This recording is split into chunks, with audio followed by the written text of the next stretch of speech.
TCU wide receiver Quentin Johnson is the top receiver in the draft. At 6'4", he has great size, the ability to get down the field, the ability to win a lot of 50-50 balls. He can also go into the middle of the field. The question I have is, does he play to his time speed? There's talk he's going to run under 4.4. I don't see that on tape. But having said that, he's a big, strong target who can go up and win those 50-50 balls. Who's that remind you of? T. Higgins of the Cincinnati Bengals. Same type of receiver, long, athletic, and has developed into a better route runner. I think that's what you're going to see from Quentin Johnson. He's the #1 receiver in this class, and I don't think there's any question about that. There's some great genes and a great pedigree, but it did take some time before we saw Tuli Tuipulotu really step up and emerge. I mean, he was only a 3-star prospect coming out of high school, even though his brother, Marlon, now plays for the Philadelphia Eagles, and he's got several other family members who have been superstars at the college level. But we saw a really strong 2021 where he was a first-team All-Pac-12 contributor, and then in 2022, Tuipulotu became one of the best defensive players in the entire country. We're talking All-American. We're talking Pac-12 Defensive Player of the Year. And that's why when I'm looking at an NFL comp, I see Kansas City Chiefs defensive end George Karlaftis. He can get after the passer. He's got some versatility to him. And when he is going, he is unstoppable within the context of a game. And so even though it took a little bit of time, sure enough, we see Tuli Tuipulotu living up to his name and making a splash in the NFL. Deion Henley, linebacker out of Washington State, is a 3-down, multi-position linebacker that will fit well in any NFL scheme. He has excellent instincts. He's quick off the spot. He's aggressive to attack downhill. He plays with heavy hands, although he struggles to disengage versus offensive linemen at times. He has excellent range from sideline to sideline, and he is a solid, aggressive wrap-up tackler. The most impressive thing about him is his athleticism and coverage. He'll be able to play both man and zone coverage, and he's also an effective blitzer. I do not see him as an edge rusher. I think he's going to be more effective when he's in a stack position and he can shoot the gaps. This is a very good football player. My comparison to him is Kaiser White, who played with Philadelphia Eagles last year and made a lot of impact plays for them. Darius Davis, wide receiver and returner out of TCU, has a lot of Jeremy Curley in his game. Let's start with the obvious. Davis is only 5'8 and a half and 168 pounds, but he also blazed a 4.36 40 at the combine, is a legit home run threat in the return game, and adds something as a gadget player on offense. He'll make his mark in the NFL initially as a special teams difference maker. This is the same guy who had 5 punt return touchdowns at TCU and another kickoff return that he took to the house. His role as a receiver at the next level is a little more problematic. Not because he isn't capable, just because he's so small and never really flourished during the 2022 season that primarily featured teammate Quentin Johnson as the focal point of that offense. Davis will block his tail off and get him the ball on end arounds or in the quick game, and the offense basically becomes punt return right or punt return left.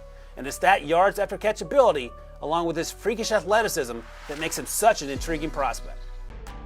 Jordan McFadden has been a mainstay of the Clemson Tigers offensive line. He's a 3-year starter for the Tigers. He's an in-state prospect. He came in and he impressed the coaches right away, and now at 6'2", 303 pounds, he is a viable addition to an NFL offensive line room. In terms of a comp, we like Buffalo Bills guard Greg Van Roten, as McFadden is the kind of player who can, yes, be able to pave the way through the ground game and also hold up in the pass game as well. He is loved around that Clemson program, and I think even at the ACC level, a player who has been recognized by other coaches as being so consistent, high floor, and high reliability. Jordan McFadden trying to bring that same consistency to the NFL.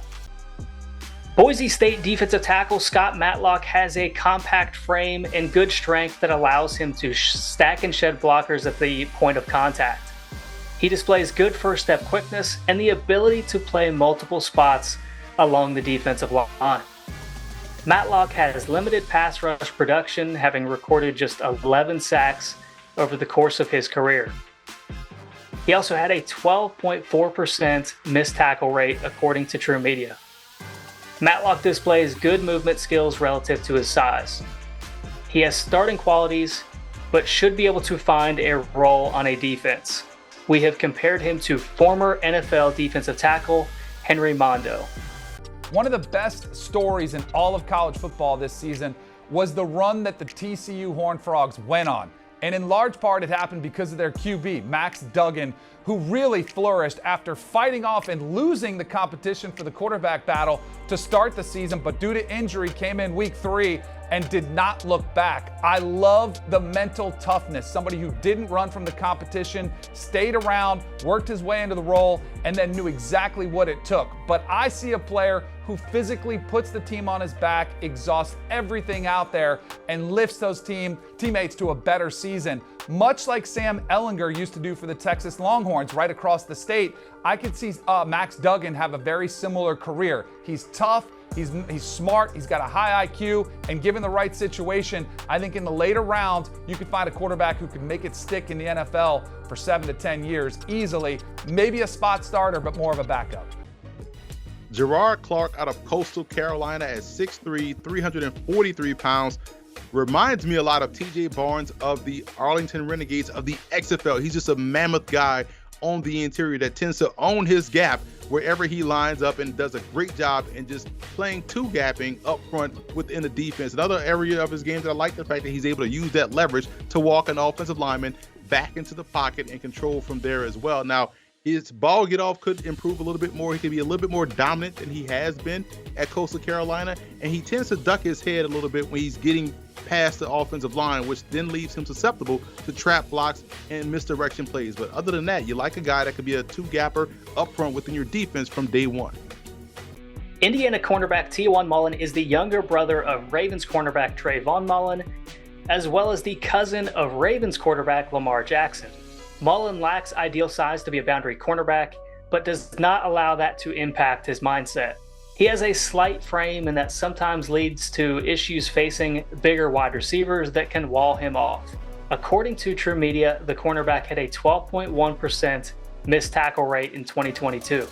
Mullen shows good footwork off the line of scrimmage and solid production, having recorded 5 interceptions over the past 3 seasons. He could compete for a slot cornerback role early in his career, but is more likely to serve as depth. We have compared him to former NFL cornerback Sojourn Shelton.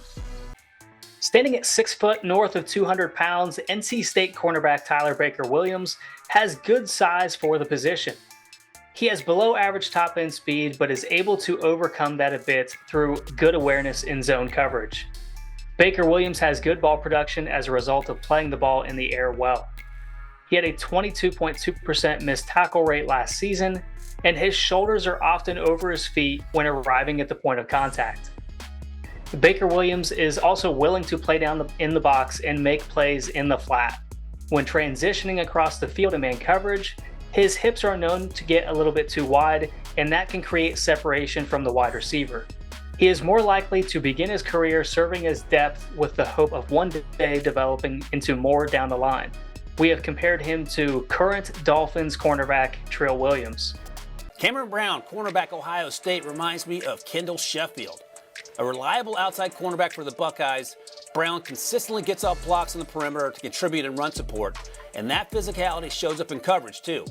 He can play press man, and he uses his hands well to redirect the wide receiver at the line of scrimmage, disrupting the timing of the route. But Brown can be a little stiff in his movements at the top of the route or when changing direction to come downhill.